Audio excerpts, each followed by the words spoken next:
भंडाऱ्यातील स्थानिक राजकारणात यंदाच्या निवडणुकीत एक अनोखी व ऐतिहासिक घडामोड समोर आली आहे। एकाच घरातून आई आणि मुलानं वेगवेगळ्या पक्षातून निवडणूक लढवली आणि दोघांनीही विजय मिळवल्यानं शहरभर चर्चेला उधाण आलंय।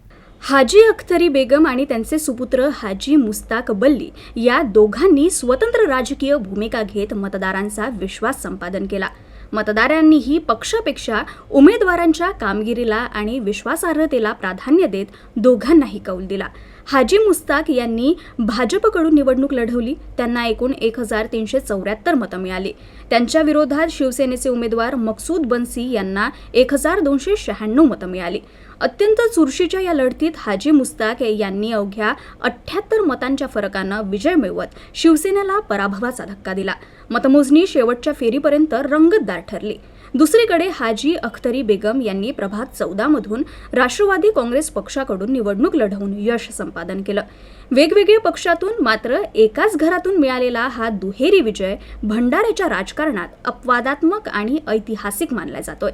या निकालामुळे स्थानिक पातळीवर मतदारांची परिपक्वता अधोरेखित झाली असून विकास कामं, जनसंपर्क आणि विश्वास यांना अधिक महत्त्व दिलं जात असल्याचं स्पष्ट झालंय। एकाच घरातून भाजप आणि राष्ट्रवादी काँग्रेसचे उमेदवार विजयी होणं हे भंडाऱ्यातील राजकीय समीकरणांवर परिणाम करणारे ठरणार आहे। विजयानंतर दोन्ही उमेदवारांच्या समर्थकांनी परिसरात जल्लोष साजरा केला असून अभिनंदनाचा वर्षाव सुरू आहे।